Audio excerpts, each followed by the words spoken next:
Es martes 13. Están invitados a pasar un fin de semana con Jason Voorhees y su querida y finada madre. Habrá mucha natación, paseos en bote y alaridos. Y se pueden quedar pasada la medianoche. No se preocupen por los coordinadores del campamento. Jason ya se encargará de ellos. Ajustarse cinturones de seguridad, apagar móviles y cualquier otro nexo con el presente. Estamos por inicializar Cineficción Radio Time Travelers.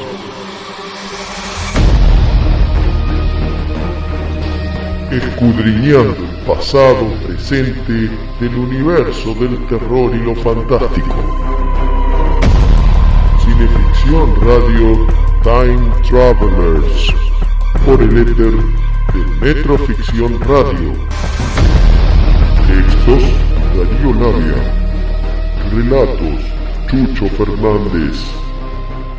Locución: Miriam Nancy Rojas.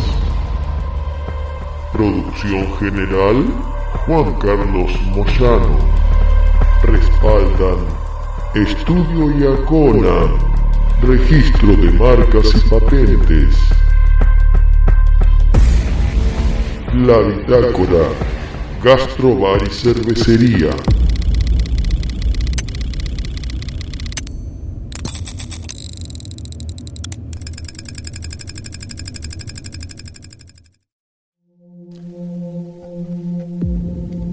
La génesis de martes 13 ocurrió cuando a Sean Cunningham, tomando nota de los vagones de dinero que recaudaba Halloween, Noche de Brujas, de John Carpenter, se le ocurrió publicitar una próxima película en un famoso aviso a toda página en la influencial revista Variety. De los productores de Last House on the Left llega la película más terrorífica jamás hecha, Friday the 13th. Al poco tiempo, Cunningham estaba recibiendo llamados de un montón de distribuidoras interesadas en adquirir la película. El problema es que no tenía película, solo el título. Así que rápidamente contrató al especialista Tom Savini y con $500,000 dirigió Martes 13, técnicamente una imitación de Halloween, así como de una anterior película de Mario Bava titulada La ecología del delito. En fin, una exploitation para embolsar algunos pavos, pero ¿cómo explotó Martes 13? Nos dice Peter Brake en la introducción del libro Crystal Lake Memories, publicado por Titan Books en 2005. Cuando Sean Cunningham vendió los derechos de distribución para el mercado doméstico de Martes 13 a la Paramount, dicho estudio estaba en una coyuntura crucial de su historia. Precisaba aumentar los canales de sus producciones propias, para lo que recurrió a su por entonces vicepresidente de distribución y marketing, Frank Mancuso Sr., cuya misión era encontrar películas producidas de manera independiente que pudieran adquirirse rápidamente y baratas, luego distribuirlas y publicitarlas fuertemente para maximizar beneficios. Cuando Mancuso apostó a esta película de horror aparentemente insignificante y nada destacable, de inmediato percibió su potencial comercial. Luego, Mancuso y Paramount pensaron en grande. otorgaron a Martes 13 un lanzamiento magno en 700 pantallas alrededor de los Estados Unidos, un número sin precedentes para un film independiente, y una campaña multimedia de saturación solamente reservada a películas de primera clase y de gran calidad. El resultado fue histórico para una película exploitation.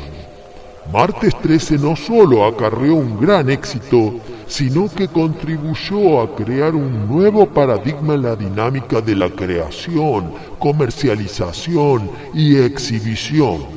En los 25 años posteriores a su estreno, la ejecución de este esquema se convirtió en una plantilla copiada por toda la industria del cine.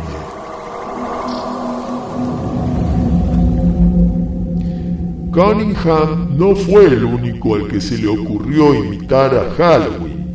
Un montón de productores y estudios se lanzaron a hacer películas slasher. Pero ¿por qué ninguna logró hacer sombra a Martes 13? Leemos ahora a Adam Brokoff en el capítulo 5 del libro Going to Pieces, publicado en 2002 por McFarlane. El 9 de mayo de 1980, Martes 13 explotaba en cines a través de todo el país, recaudando cerca de $40 millones. Halloween había calentado al público, dejándolo ansioso por más. El film que lograra capitalizar tales expectativas se convertiría en fenómeno cultural. When a Stranger Calls fue muy cerebral. Thriller Killer fue muy esotérico. I Spit on Your Grave y The Toolbox Murders apenas fueron proyectadas y ambas carecían de la frivolidad necesaria para compensar la oscuridad de sus tramas. Pero Martes 13 era perfecta, era cruda, amateur y para la época extremadamente gore. Pero también era festiva y tenía cierto encanto que la elevaba por encima de otras producciones similares de bajo presupuesto.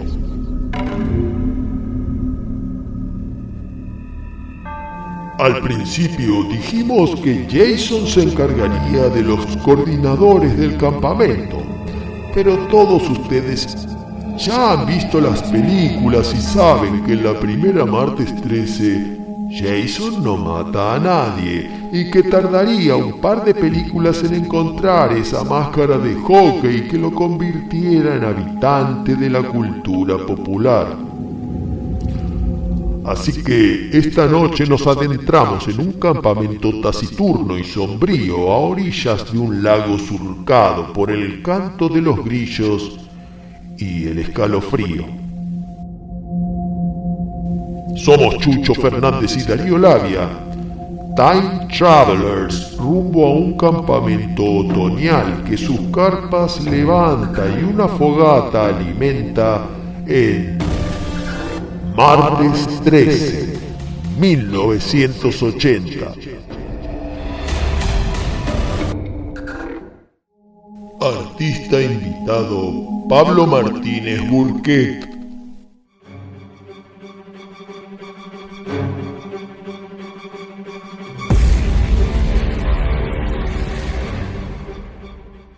Para Occidente, el 13 es número de mala suerte, pero no hay acuerdo acerca de si debe ser martes o viernes. Para el mundo anglosajón, el día de mala suerte es viernes 13. Para el mundo hispánico es martes 13. El título original de la película era Friday the 13th. Al momento de su estreno en Latinoamérica, los distribuidores mantuvieron fidelidad formal al título original, estrenándola como Viernes 13. Pero en Argentina, Chile, Perú y Uruguay atendiendo a la tradición y costumbres y queriendo beneficiar su comercialización, cambiaron el día. Y así es que hoy conocemos la película y toda la saga con el título de Martes 13.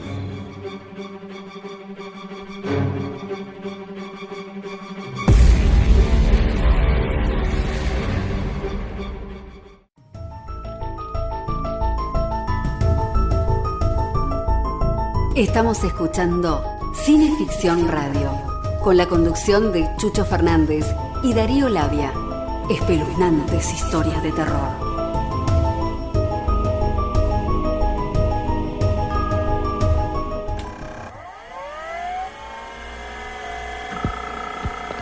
¿No le puede prestar el teleporter para irse a General Rodríguez? ¿Qué se piensa que es esto, señor Hyde?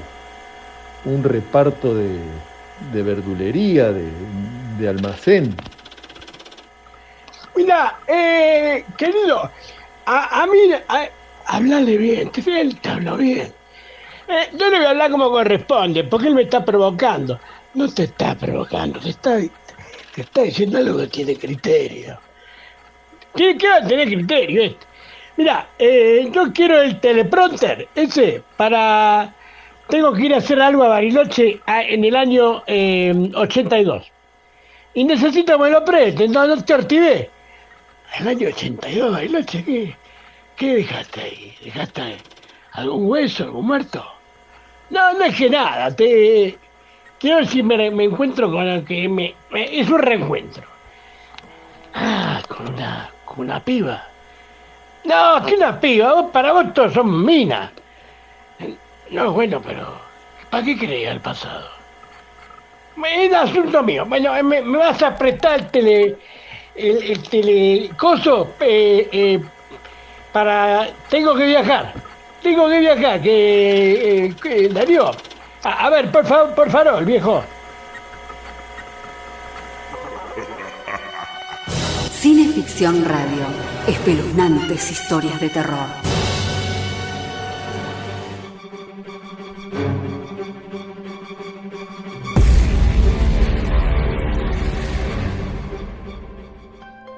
Acompañan Cineficción Radio estas empresas interesadas en el buen horror: Camauer Rental y Estudio, Pablo Sala, música original, y Richard Tattoo, en Galería Bond Street, Richard Tattoo. Nos dice Jim Harper en el libro Legacy of Blood, publicado en 2004 por Critical Books. Martes 13 ha logrado atraer a través de los años una notable cantidad de desaprobación crítica. A pesar de ser favorita de los fans del género, es difícil encontrar un crítico que pueda decir algo bueno sobre esta película. La mayoría la cataloga simplemente como trash, basura, pero comentaristas más puritanos le han agregado adjetivos como ofensiva y repulsiva. Esos mismos críticos inevitablemente elogian las obras de Dario Argento, a pesar de ser tan sangrientas y misóginas, o más realmente, que Martes 13. Pero está bien así, porque, según nos dicen, las películas de Argento son arte, en tanto que la de Sean Cunningham es simplemente basura. Como ven, el reconocimiento y apreciación de esta rama bastarda del cine de terror llamada slasher es un tema delicado y que provoca no pocas polémicas. Su reiterada minoría de análisis crítico obedece a que la mayoría de los críticos no tienen buena opinión sobre las películas slasher y, acertadamente, deciden no escribir sobre ello. Pero este silencio, esta omisión, es una manera de dar cierta entidad a la cosa, así que repasando el grimorio de Adam Rokoff, Going to Pieces, compartiremos con ustedes, en la voz de Pablo Martínez Burquet, ¿qué es una película slasher? Muchos creen que una película slasher consiste simplemente en un maniático con un cuchillo quitándole la vida a un grupo de jovenzuelos de las formas más grotescas e inimaginables. Pero esta es una idea superficial. Es hora de establecer qué elementos componen un slasher y cuáles no. Salvo excepciones notables, el asesino es una persona perfectamente ordinaria que mata debido a haber sufrido algún trauma provocado por una humillación, la muerte de un ser querido, abuso psicológico o violación.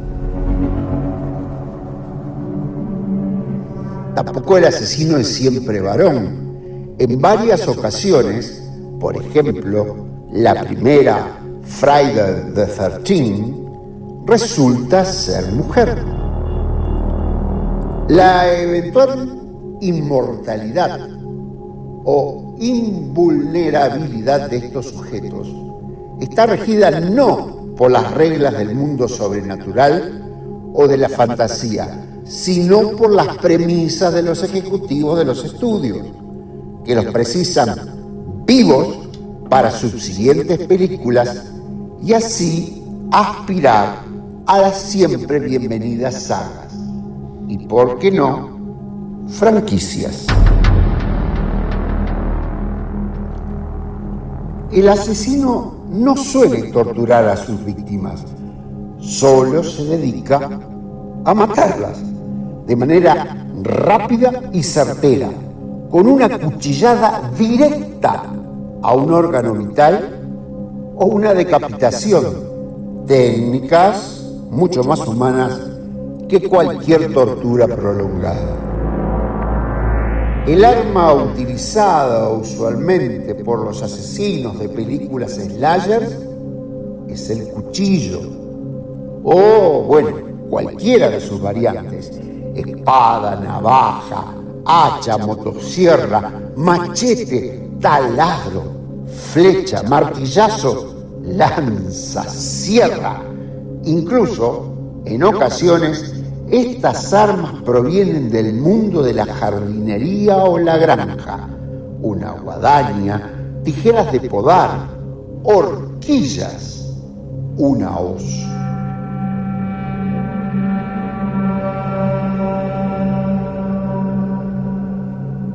Muchos comentaristas identifican el arma homicida, el cuchillo y la puesta en escena de la hoja penetrando de manera cruel y sangrienta en el cuerpo de la víctima como un símbolo de violación.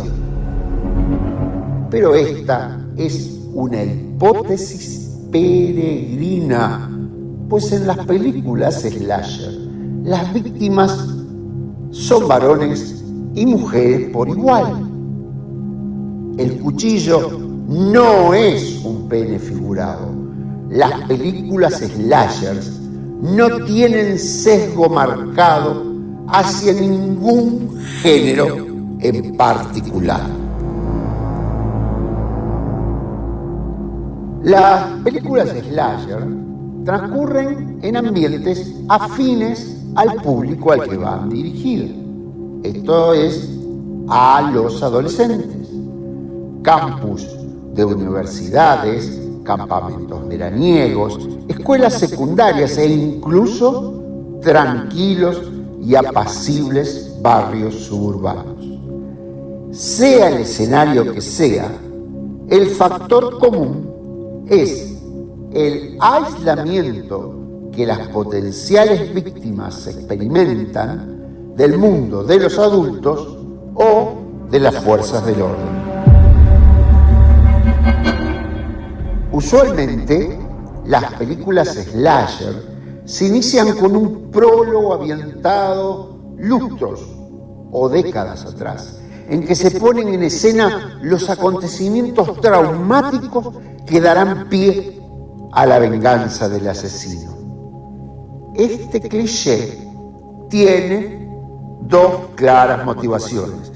Primero, ofrecer al público un aperitivo espectacular de violencia y sangre. Segundo, brindar una explicación, por más que sea ilógica y nada plausible, de la cruel venganza que sobrevendrá.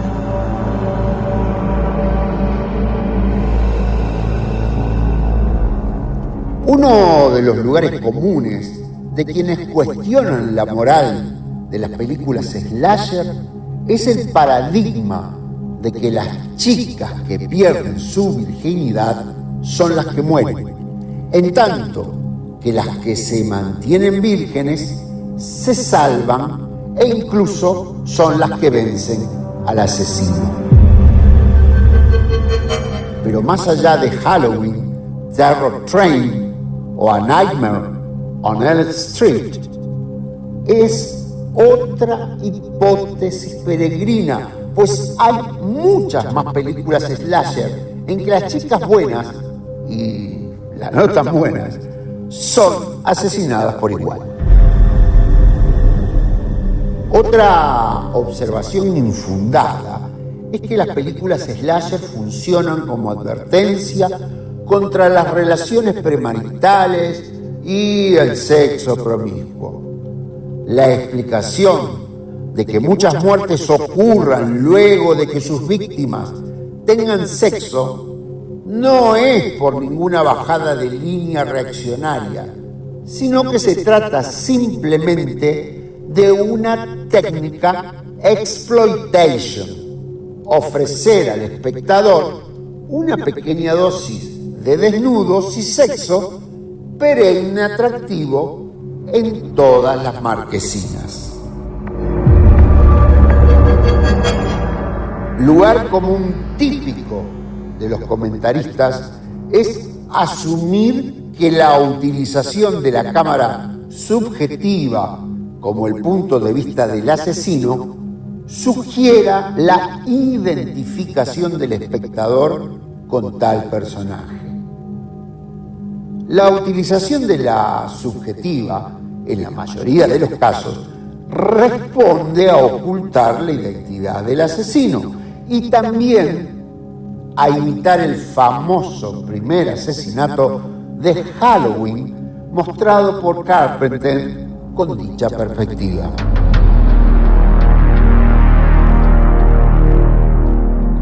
Por último, la más habitual incriminación contra las películas slasher es que estimulan, validan y provocan la violencia contra la mujer y también la violencia en general.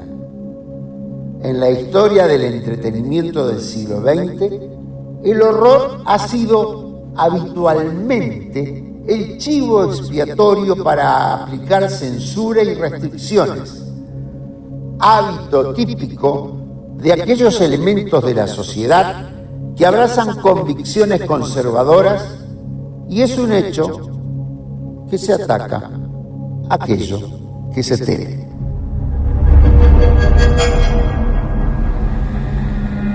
Y si tantas hipótesis se han arrojado acerca de la perspectiva de los asesinos de las películas slasher, también será ilícito, ¿por qué no?, dar nuestra hipótesis sobre la perspectiva de las críticas y ataques contra estas películas. Tal vez no sea preocupación solamente moral o social, sino que haya algo de desaire e inconformidad al comprobar que los espectadores de cine siguen teniendo ese natural y vivo interés hacia lo mórbido y el sexo, tal como signa el mito de Eros y Tánatos.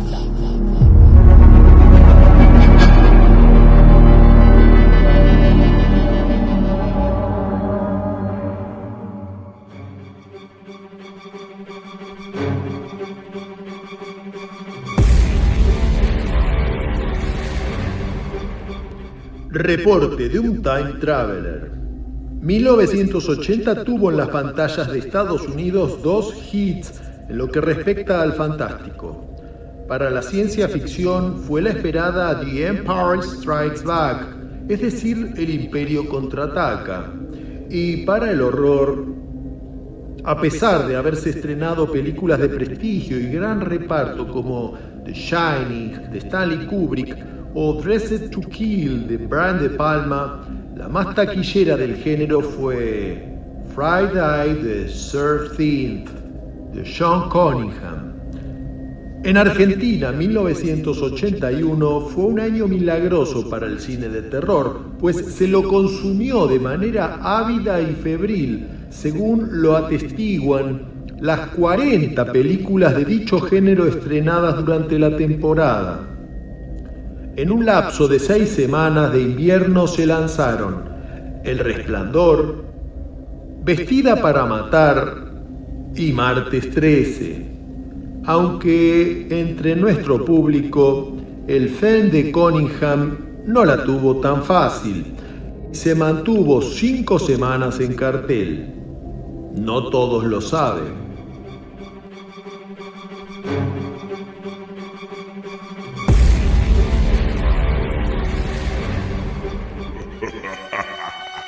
Cineficción Radio.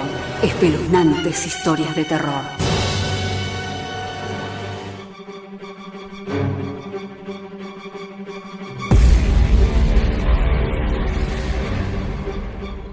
El jueves 27 de agosto de 1981, simultáneamente en los cines Concord de la calle Lavalle, Los Suar de Corrientes y National Palace de Avenida San Juan, todos de la ciudad de Buenos Aires, Argentina, y también en los cines del conurbano Martín Fierro de Ciudadela y Mitre de Avellaneda, se estrenaba Friday the 13th de Sean Cunningham con el título de Martes 13.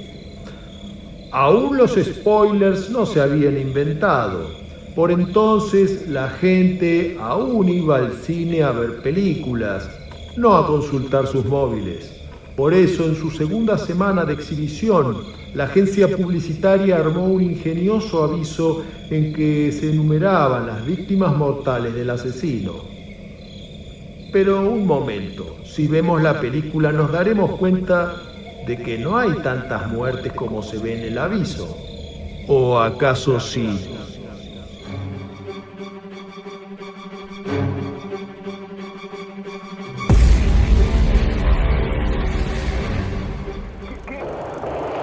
No se deje intimidar por el cine y los matones de Marcellus Wallace. Cineficción, para estar bien informado y esquivar todas las balas. Para adquirir Cineficción, consulte en cinefanía.com.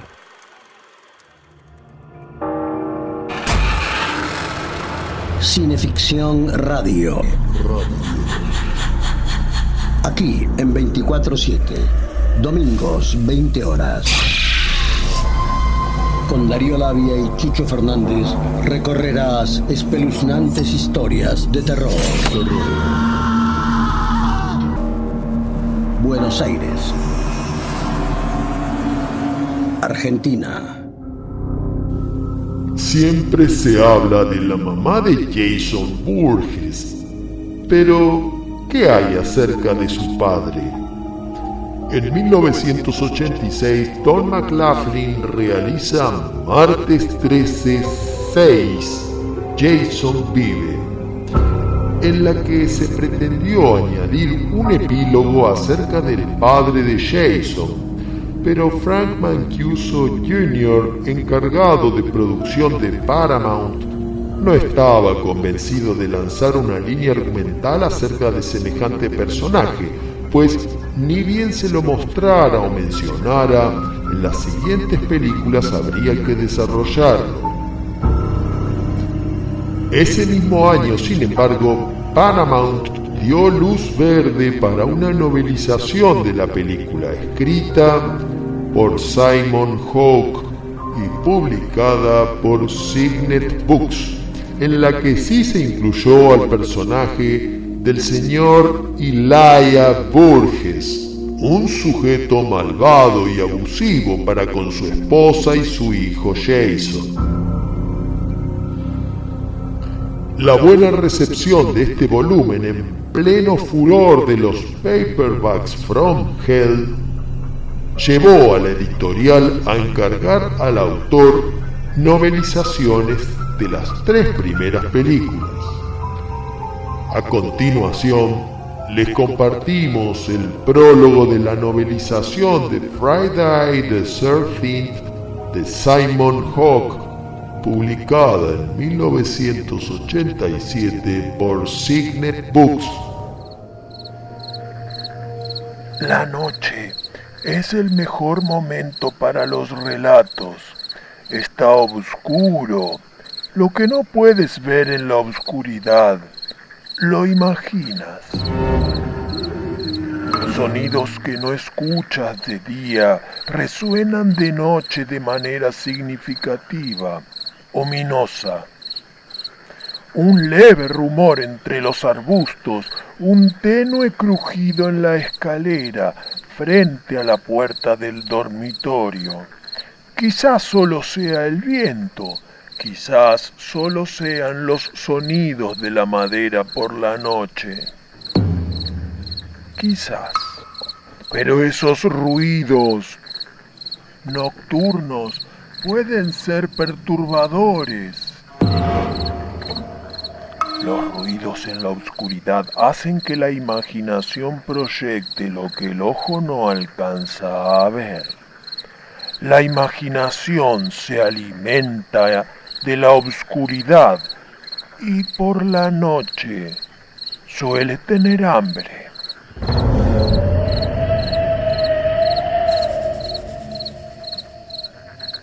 Esto comenzó, como todas las historias suelen hacerlo, alrededor de una fogata de campamento durante una cálida noche de verano. Era 1958. El lugar, el campamento Crystal Lake. Imaginen las cabañas de troncos y detrás los árboles. Mesas de picnic, algunos botes de remos y canoas y un pequeño muelle adentrándose en el lago rodeado de un espeso bosque.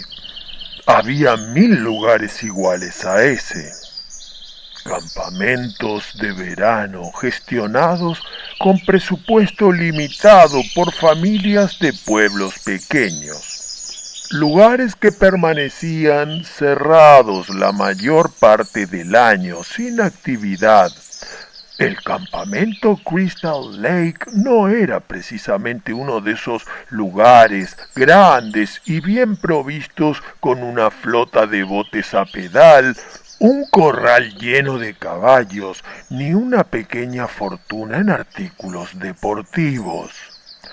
Era simplemente un pequeño negocio familiar, barato de gestionar y barato de mantener. Unas cabañas enclavadas entre los pinos a la orilla del lago, cerca de un pequeño pueblo donde familias de bajos ingresos podían permitirse enviar a sus hijos de vacaciones cortas. Se contrata a algunos chicos mayores como coordinadores, que también hacían las veces de equipo de operación. Llegaban un par de semanas antes para abrir el campamento, dar agua y hacer un poco de mantenimiento.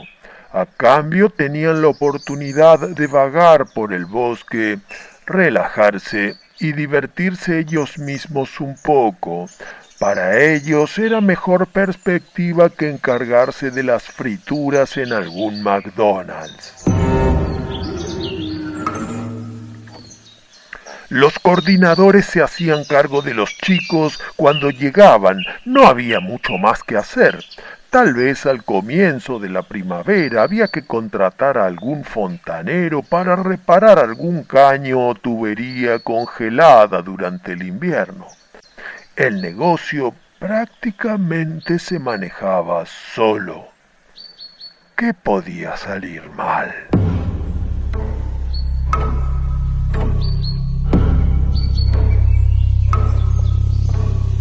El campamento acababa de abrir aquel verano. Los coordinadores se habían pasado el día barriendo y limpiando, haciendo un poco de carpintería. El trabajo estaba casi terminado. Había pasado una semana y ya se habían familiarizado unos con otros. Ya se habían hecho amigos. Sentados alrededor de la fogata cantando, Barry observó a Claudette tocar la guitarra. Cada uno cantaba una canción completamente distinta, una que no requería palabras. Sus miradas enviaban mensajes. Claudette terminó de tocar mientras cantaban el último aleluya y sin decir palabra le entregó la guitarra a otra de las chicas. Su mirada se cruzó con la de Barry. Barry se levantó y le ofreció la mano. Ella la tomó sonriendo con complicidad y abandonaron la fogata mientras el grupo seguía cantando. A medida que se adentraban en la oscuridad tras el cobertizo, el canto y la guitarra se iban alejando. Pero los grillos estaban cantando esa noche.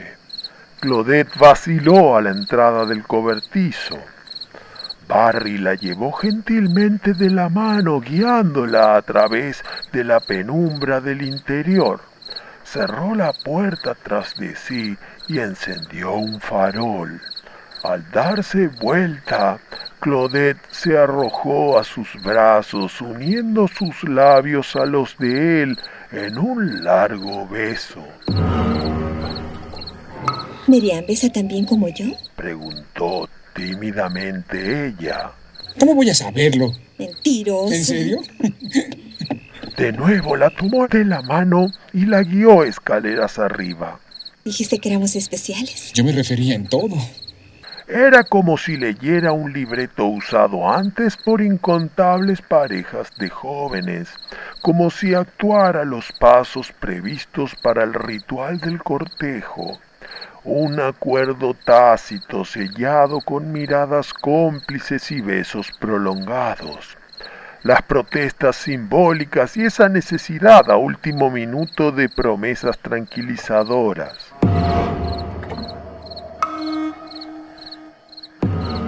La necesidad física de dos personas era solo el principio. A veces era un fin en sí misma. Un breve intercambio de placer, una satisfacción mutua y desinteresada. A veces era catalizar algo más profundo, un vínculo de verdadera intimidad. Pero eso solo llegaba con el tiempo, y aunque no lo sabían, ni a Barry ni a Claudette les quedaba mucho tiempo por delante.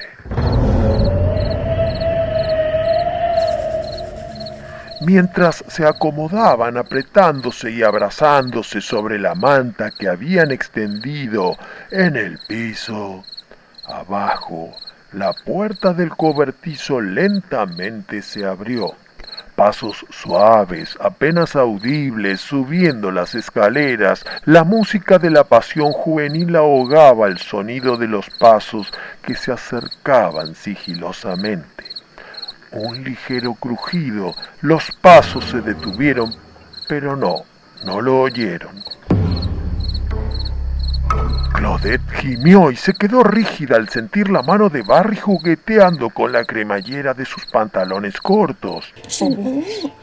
le frenó la mano, pero sin oponer resistencia. El hombre no está hecho de piedra. Barry. Ella suspiró como con resignación y le liberó la mano. Pero en ese momento sus ojos se abrieron. Vio una figura sombría de pie en la oscuridad. Creo que alguien anda ahí. Ambos se irguieron alarmados, abrochándose y metiéndose la ropa adentro, sonriendo nerviosamente y sonrojándose. No hacíamos nada malo, solo pasábamos el rato. Dijo rápidamente Barry. Sonrió con culpa, encogiéndose de hombros. Se puso de pie al tiempo que la figura en sombra se acercó a ellos. El cuchillo se hundió a la altura de su estómago. Jadeó de dolor, conmocionado, y fue doblándose. Sus manos se dirigieron a la herida. El lugar le empezó a dar vueltas y cayó hacia atrás, aterrizando sobre un rollo de malla metálica, agarrándose el vientre en un intento vano de contenerlo. Sangre caliente derramándose entre los dedos y por la comisura de la boca mientras la vida se le escapaba rápidamente. Claudette se llevó las manos a la cara. El asesino se le acercó. Ella retrocedió con la mirada fija en el cuchillo de caza ensangrentado, 20 centímetros de acero escarlata. Negó con la cabeza, no podía ni quería creer lo que estaba sucediendo.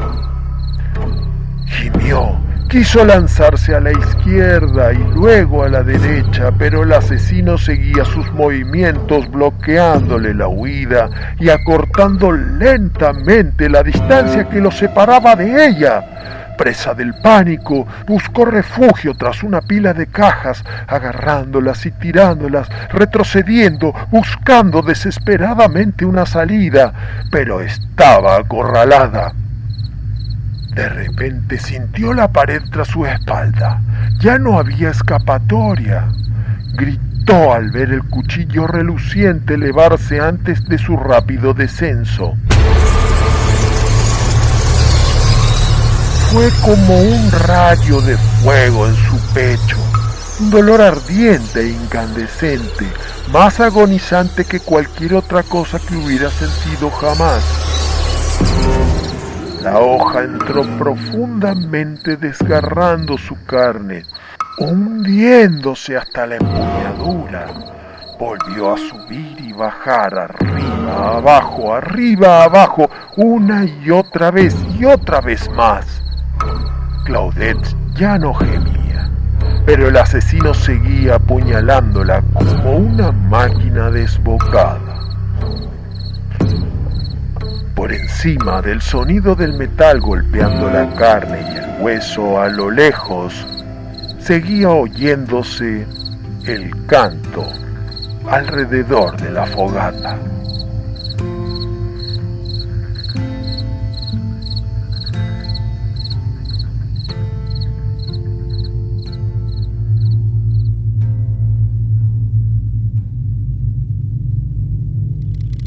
Gracias por viajar con Cineficción Radio Time Travelers.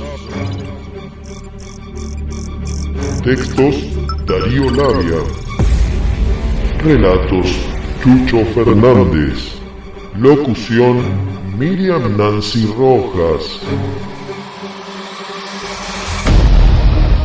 Producción general: Juan Carlos Moyano. Cineficción Radio Time Travelers. Domingos 20 horas por Metroficción Radio. Se puede ver por el canal de YouTube de Cinefanía. Se puede escuchar en Spotify y las mejores plataformas. Respaldan Estudio Iacona. Para proteger una idea, mejor registrarla con los mejores. Estudio Iacona. Tu día es hoy. Disfrútalo en la Bitácora Gastrobar y Cervecería. Avenida Santa Fe 1602, Martínez, Buenos Aires.